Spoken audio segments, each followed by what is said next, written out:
జ్యామితి మరియు ఇప్పటి మన ఆధునిక రసాయన పద్ధతులు సాక్ష్యము పరిస్థానము అనారోగ్యపు అలవాట్లు తెచ్చిన మార్పును ఒక నాటక రూపంలోనే ముందు ప్రదర్శించబోతున్నాము. ఈ కథకు పేరు పెట్టవలసింది మీరే సుమా, కాబట్టి శ్రద్ధగా చూడండి. చివరిలో పేరు పెట్టండి. కథలోకి వెళ్తామా? ఒక ఊరిలో పిల్లలు పొలంలో ఆడుకుంటుండగా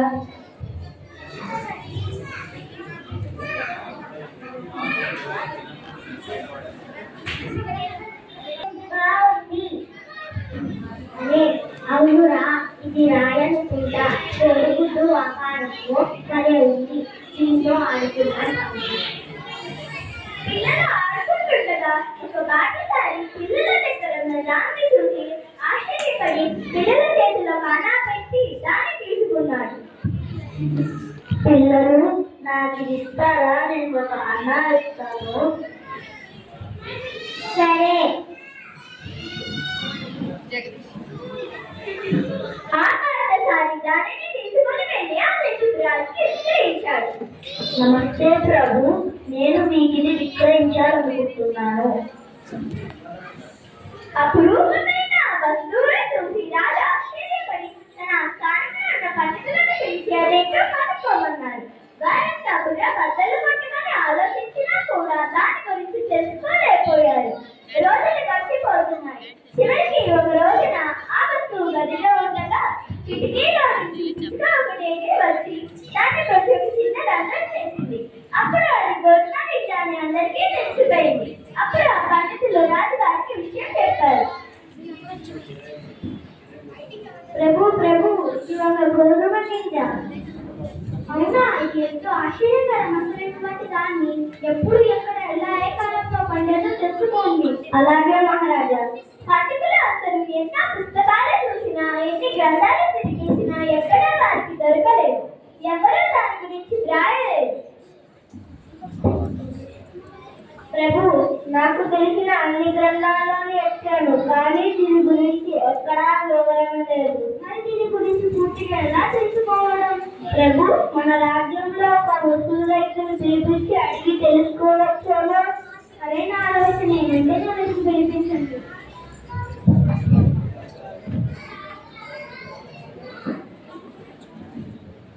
అలాగే రాజధాని భటులు వెతికి ఒక వృద్ధ రైతును పట్టుకుని వచ్చారు.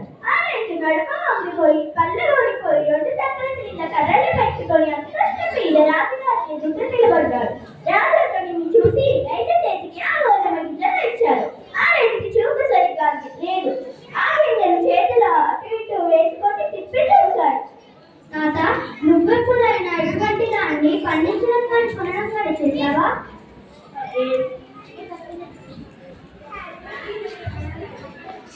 ఏమిటి? ఆ ముసలి వారికి బ్రహ్మ చెబుతూ కూడా రాజు చెప్పింది అసలు అతనికి వినిపించలేదు. చాలా సేపటికి అసలు సంగతి తెలుసుకున్నాడు. కాదా, నువ్వెప్పుడైనా ఇటువంటి దాన్ని పండించడానికి కొనాలని చేశావా? ప్రభు, నేను ఎప్పుడు ఇలాంటి దాన్ని చూడలేదు, కొనలేదు. నేను కూడా గోధుమ గింజలు వాడాను.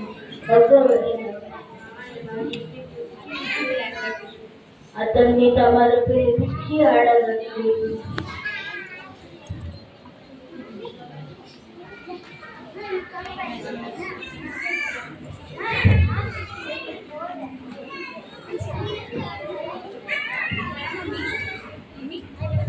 అలాగే రాజుగారి పనిలో తనని వెతికి తీసుకొని వచ్చాడు. అతడు నిజగానే కానీ ఒక కథ దాంట్లోనే నచ్చి రాగలిగాడు. రాజుగారు అతనికి ఆ గోధుమ గింజలు చూపించాడు. ఆ అసలు రైతు చూపు వినికిడి ఇంకా బాగానే ఉంది. బాగా పరీక్షగా గోధుమ గింజలు చూస్తుంటే రాజుగారు అడిగారు, ఇట్లాంటి గోధుమ గింజలు ఎక్కడ పండేదో చెప్పగలవా? ఎప్పుడైనా ఇటువంటి దాన్ని పండించడం చేశావా? లేదండి, నేను ఈ రకం పండించలేదు. ఇంకా కొనడం అంటారా? నేను ఆ పని చెయ్యలేదు. మా రోజుల్లో డబ్బే ఎరుగం. ప్రతి వారు అన్నీ పండించుకునేవారు. అంతగా ఎవరికైనా అవసరం వస్తే ఇరుగు పొరుగు సహాయం చేసుకునేవారు. ఆ రోజుల్లో ఇప్పటి వాటికన్నా పెద్దగా పొడుగుగా ఉండేవి. ఈ రకం గోధుమను నేను ఎరగను, కానీ మా నాయన చెప్పుకునేవారు. అతని చిన్నప్పుడు కావాలంటే అతన్ని పిలిపించి అడగండి.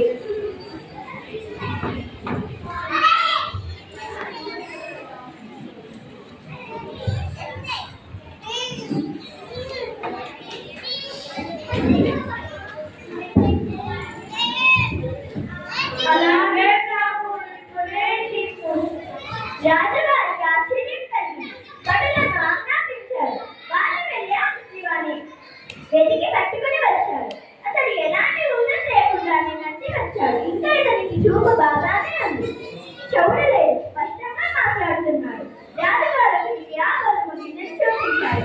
రాజుగారి చేతులు అటు ఇటు వేసుకుంటూ చూసి ఇలా అన్నాడు, తాత, ఇట్లాంటి దాన్ని ఎక్కడైనా పండించావా? ఇట్లాంటి మంచి నిరుగు గింజ చూసి చాలా కాలమైంది బాబు. ఇది సరిగ్గా ఆరంభమైంది తాత. మీ పొలం ఎక్కడ ఉండేది? మీరు దీన్ని పండించేవారు?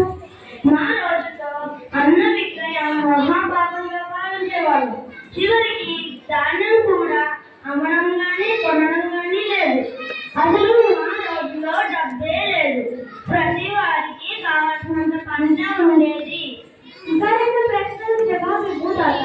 ఒకటి, ఆ రోజుల్లో భూమి అటువంటి పంటను చేసి ఇక్కడికి అటువంటి సంవత్సరాలు ఇవ్వడం లేదు. రెండో ప్రశ్న, నీ మనవాడు రెండు చెక్కల కర్రలో నడవలేకుండా ఉంటే నీ కొడుకు ఒక్కసారిలో నడుస్తున్నాడు. నువ్వు ఏ సహాయం లేకుండానే నడుస్తున్నావు. నీ కళ్ళు చక్కగా పనిచేస్తున్నాయి, కళ్ళు ఉండలేదు, చెవులు రాలేదు, మాట కూడా స్పష్టంగా ఉంది. నీకు నీ మనవాడికి తేడా ఎందుకు? ఇది చెప్పు. ప్రభు, దేవుడు నిర్మించిన ఈ భూమి నా పంట పొలం. ఎక్కడ నాన్నని మోస్తే అక్కడే నా తేను కట్టు. భూమి ఎవరిది కాదు. ఎవరు పడితే వాళ్ళు స్వేచ్ఛగా భూమిని నిండుకొని వ్యవసాయం చేసుకోవచ్చు. భూమి నాది అనే వాళ్ళు ఆ రోజులో ఎవరూ లేరు. రెక్కల కష్టం ఒకటే మానవుడు సొంతం. తను చేసే కష్టం ఫలితానికి తనకి హక్కు. ఉత్తర జరగడానికి కారణం లేకుండా పోలేదు. ఇది వరకు మానవులు తన శ్రమ మీద ఆధారపడి జీవించేవాళ్ళు. ఇప్పుడు చాలా మంది ఇతరుల కష్టం మీద ఆధారపడి బ్రతుకుతున్నారు. పూర్వం ప్రకృతిలో శాసనాలు అతిక్రమించకుండా జీవించేవాళ్ళు. తన శ్రమ ఉత్పత్తి చేసిన వస్తువులతోనే గడిపేవాళ్ళు.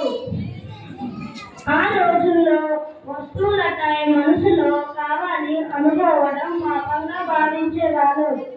ఇప్పుడు కాలు మీద కాలు వేసుకొని కూర్చొని అందరికంటే బాగా తినడాన్ని గొప్ప సంగతిగా భావిస్తున్నారు.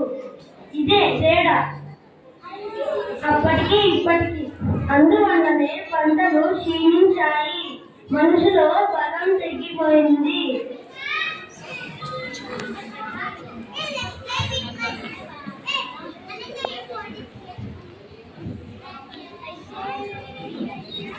ఇప్పుడు మీరు చెప్పండి, ఈ కథకు ఏ పేరు పెట్టేవారు? కోడిగుడ్డంత గోధుమ గింజ.